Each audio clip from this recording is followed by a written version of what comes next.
All right, we are back with a video, and this is going to be MJ. And MJ is a female Shepadoodle, so she is half, I think, Old English Sheepdog and Standard Poodle. She's a very cool dog, very smart, and she is going to start learning how to, or she already has been learning, but I'm going to show you how she's doing walking off leash with me and sticking by my side, and how I use the collar to kind of form an imaginary boundary around me to help her understand the distances I'm going to allow her to get from me. And it starts off pretty big radius, and then we just kind of gradually tighten it up. But right now MJ is going to the bathroom, so we're waiting on her.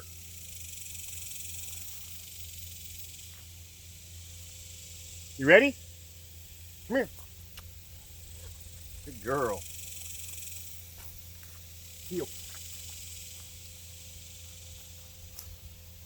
Good.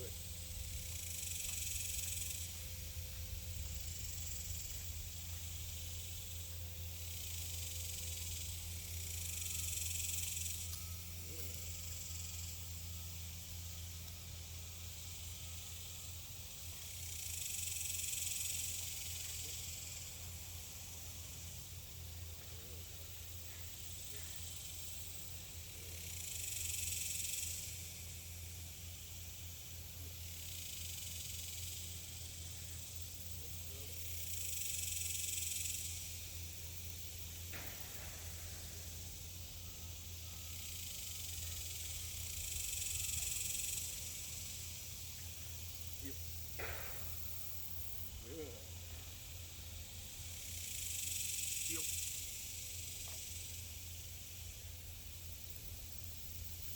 Yes. Heel. Sit. Good.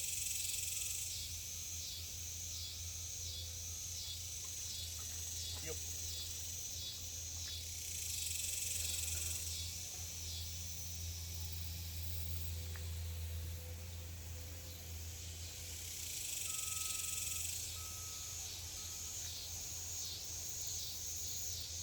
Yes.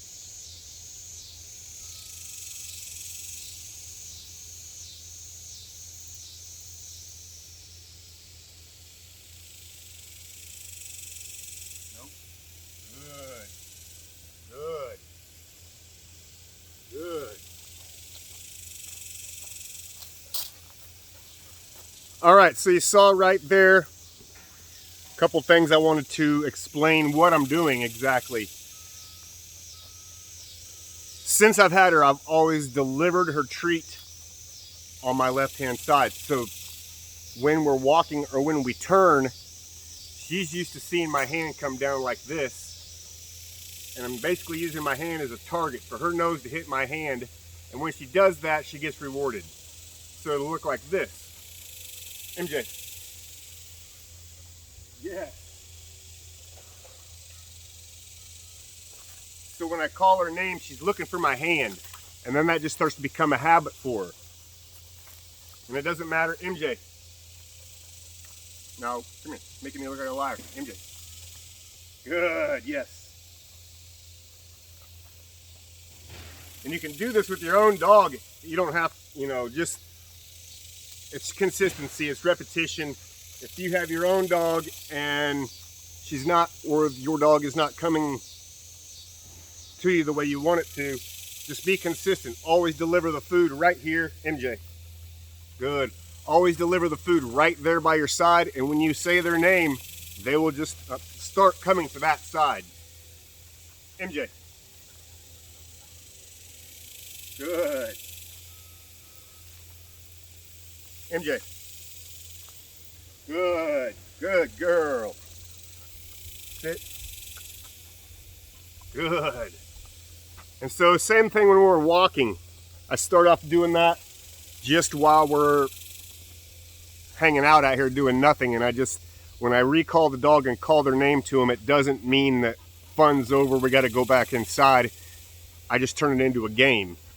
So that way when you first get your dog and they're not listening to you.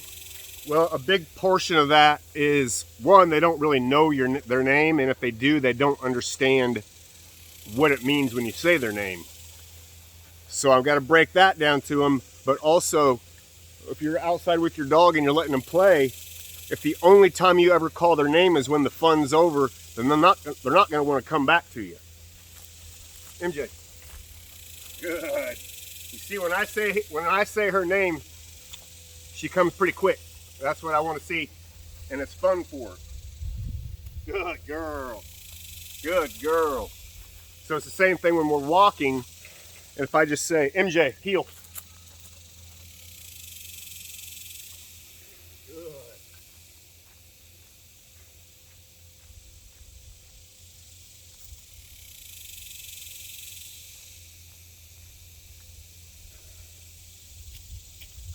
Good.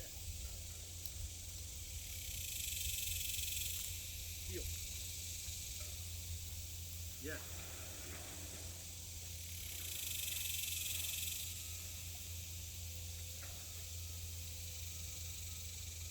Good. And I've got three other dogs out here walking around with us.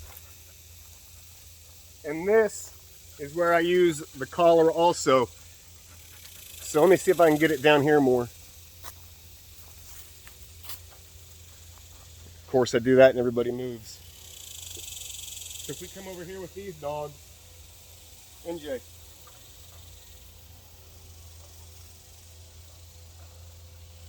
I don't want her messing with the other dogs. I want her just to focus on me. Good. Good. So I'm going to reward her for that also with the food, for focusing on me and not the other dogs. And if she does, I'm going to vibrate her collar until she redirects her attention toward me. Good girl. Good girl. And it's the same thing. I know I've said this 4 times now, but I keep getting sidetracked. It's the same thing when we're walking. Whoa. I use the collar to, like I'm got an underground fence moving with me. So if I don't want her getting any farther than 3 feet, she starts getting more than arm's width apart or arm's length from me. I'm going to buzz that collar until she starts figuring out her boundaries. And then when she comes in closer, I'm going to let it go. It doesn't matter if she goes forward, back, this way, forward, back, left, or right. I'm going to create that boundary around me with the collar. And so you can see, like right now, she's right here. Good girl. Good girl. Yes. And I will also say probably the simplest thing for anybody to do with their dog is start rewarding them when they do something that you like. Whether it's just sitting here like this, calm. It's no different than a raccoon getting in your trash can and finding food in it. They're going to come back for it. They're going to keep coming back until that trash can doesn't have anything for them, doesn't have anything to offer them.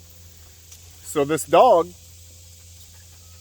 she's going to keep doing this because she knows the last 20 times she's done it, she's gotten food. And this is how you keep dogs from jumping on you. So if she was to jump on me, I would just literally turn the other direction and walk away, and she gets 0 out of it. But I'm also going to kind of pay attention to what she's doing. Boom. Good. So right there, she just sat back down because she knew that's what's going to get her what she wants. She's not doing it for me or that she thinks it's making me happy or anything like that. Dogs do things for themselves. They're greedy, but they're animals. That's what they're going to do. They have a survival instinct, so to speak. Just like a wild animal does, like the raccoon. They're going to keep doing what's ever going to get them food or fed or bring them some kind of, stimulate them somehow. Whether it's mating with another animal, whether it's food, whether it's a ball, whether it's playing, whether it's attention, it's in it for them. Good girl. So there's a good look at MJ, and I hope I gave you some good tips there. I get a lot of questions about that, but honestly, that's the easiest way you can start off training your own dog. But you have to be consistent. You can't be lazy about it. If they come when you call them, reward them. But don't end the game. Make it a game. Coming when called, walking next to you. It's all a game, and you're teaching them the game. Just like a coach teaching a little kid how to dribble a basketball. It's just over and over and over again. All right, we'll see you on the next one. Toodles.